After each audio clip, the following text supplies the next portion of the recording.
Hi there, I'm Vivek Wadhwa. I'm an entrepreneur, academic, writer. I hang around at Singularity University with some of the most amazing people in medicine and technology. So those are the things I do. Guys, tell me about yourself. My name is Mert Izeri. I have a background in engineering. I graduated from Northwestern University, and I'm originally from Turkey and currently running the startup SwipeSense. I'm Jory Hardman. I'm the CTO here at SwipeSense. Mert and I were schoolmates at Northwestern, and at SwipeSense, I handled the technical design and an overview of our data collection and monitoring system. The problem we're trying to solve is called hospital-acquired infections. So this is the stuff that you get after you get admitted into a hospital. So say you went there with a sprained ankle and you leave with the flu. It's a tough problem. 2 million of these cases happen every year, and unfortunately, 100,000 people die. And according to the CDC, the biggest reason of why these infections happen is because people don't wash their hands enough in our hospitals. Actually, the hand hygiene compliance rate in our hospitals today is an abysmal 40%. So to improve that, we invented this. SwipeSense is a portable hand sanitizer for healthcare workers. It clips on their scrubs. You can squeeze it to get access to alcohol hand sanitizer at the point of care. And there are electronics inside each device that actually monitor when and where one performs hand hygiene. We can then use this vast amount of compliance data to gamify the experience. So people gain points for doing the right thing. Different units can compete against each other, and there's the cleanest unit at the end of every month. And over time, behavior changes, and people start washing their hands much, much, much more, and infections go down. Hospitals save lives, and hospitals save money. It sounds great and there's a need for it, but here's what my concern is that it gets used for lawsuits. The biggest concern that our doctors and our hospitals have is that they're going to get sued. What you're doing essentially is providing information that could be used against the care provider. That if the person forgot to swipe their hands as they got in there and the patient gets sick for any reason, they become liable. How do you deal with that issue? So the way we keep the healthcare worker from becoming liable is we actually track our data in an anonymized fashion. So when a healthcare worker goes into work, they pull their swipe sense out of a bucket. So we take away the link from the individual. And so with that, we like to sort of support like group progress and group motivation. So you can't pin down one individual. It's really up to their team to support them and urge them to be better in their practices. That to me smells like a class action lawsuit that you now have, entire hospitals getting sued. Seriously, this is what, the hospitals are dealing with, maybe are fine with it, but this is what other hospitals will start worrying about is the moment you start measuring everything and they have groups that don't perform well or do their job, you're going to have a problem. I want to give you a suggestion.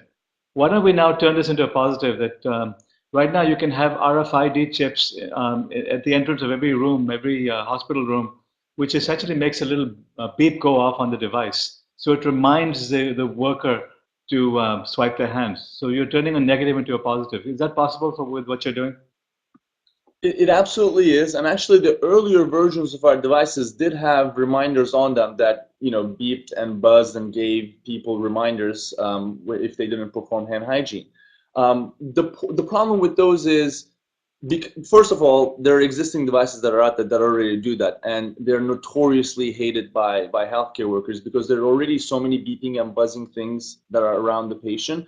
Healthcare workers usually they steer away from things that give them one more thing that they need to pay attention to. We think our long-term reward solution is actually a gentler way to change behavior over a longer period of time. Whereas buzzers and beepers work very well short term, they become very, very annoying, and it's not something that people actually volunteer to carry around them on a daily basis. It absolutely is a possibility. But from our experience, based on the current tests that we have done with our devices, we've found that rewards and incentives work much better long term, and it taps into this competitive behavior that healthcare workers have amongst each other. So dermatology wants to be better than oncology, and there's this inherent competition that everybody is part of. We like to tap into that behavioral economics, but absolutely it's something we can always go back to since technically it's very well within our control. I think that if you provided a little buzz instead of a reminder, you could easily send a signal just by, like your iPhone, it vibrates. If you just vibrated a little bit and reminded the worker silently to do it, it would be a big help. Because I know if I was in their situation, rushing between rooms, the problem would not be that I didn't want to sanitize my hands. The problem would be that I forgot. And I think that would take care of your problem. My second question is about pricing. How does this compare to having a little tube in your pocket which sanitizes your hands?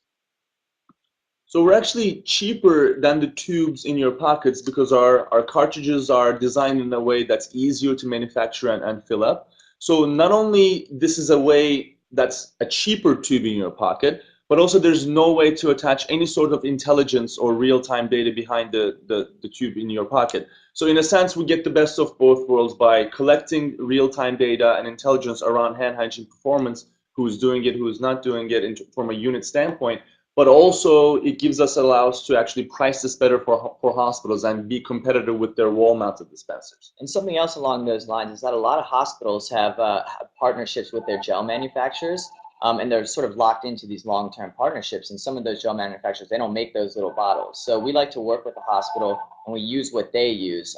And of course, we can produce it cheaply and then send it to them in mass, so they don't have to fill up all the bottles.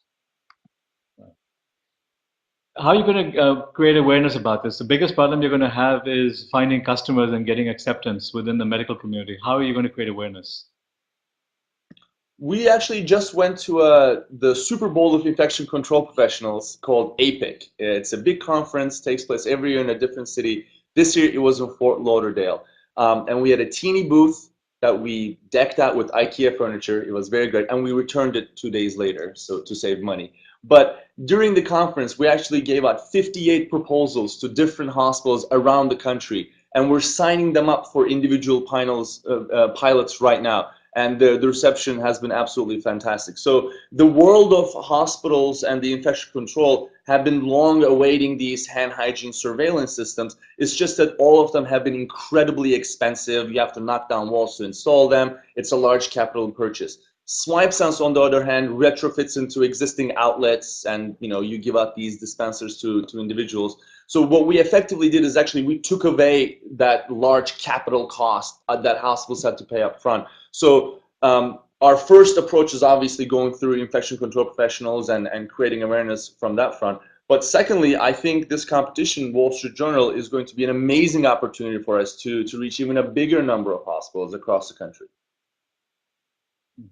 I think what you've done by using sensor technologies is very smart, by the way. I love it, because what you've done is to take a common sense problem and simply provided technology to monitor and to enable and to incentivize it. So it's all very, very positive, very good.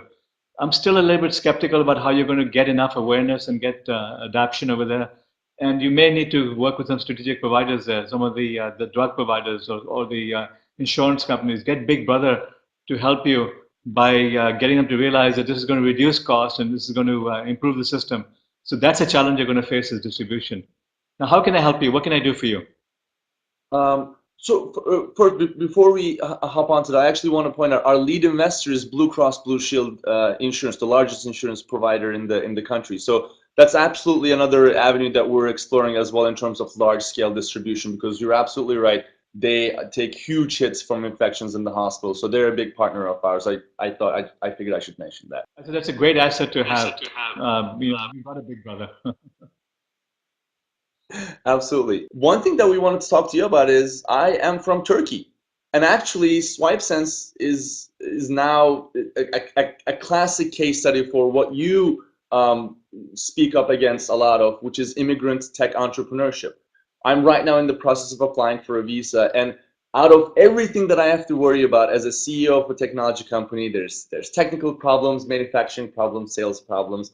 I have to deal with also visa problems, which really, really, really sucks. It's one more thing that we have to worry about. And when you think about it, it's the irony of all ironies, because not only now these visa problems are costing jobs to the American economy, it's potentially going to cost lives, because if SwipeSense is successful, we'll save 100,000 lives per year. So I wanted to open up the discussion with you to say, what can we do now? We have this platform. We are reaching hundreds of thousands of people.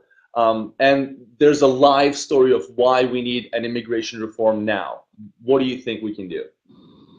You know, I tell you, I'm fighting this battle as hard as I can. Here's what I think we should do. We should get our friends at the Wall Street Journal to do a series of articles featuring people like you, because they have the ear of the Republicans, and we need the Republicans right now in the House to pass the legislation that they have in front of them, or to come up with something even more sensible than what they have in front of them. And we should, you know, again, encourage our friends at the Journal to be even more vocal about it. We need to feature you and create awareness that there are great companies like this that can be saving, you know, American lives, improving American productivity, boosting the economy, and we're basically locking great people out. That's a sad thing here in America, that we're chasing away great people like you. Thank you so much for the kind words. Hopefully, we'll be able to change, create some real change in the U.S. Thank you so much. Yeah, thank you so much. Good. Again, read up on some of the advances in sensor technologies, because you'll find that there's a lot more happening there than you can imagine. And if you can now start combining those technologies with old world problems as simple as washing your hands, you'll be able to achieve a lot. All right. Good luck, my friends. I wish you lots of success. Thank you so much. It was a pleasure, Professor.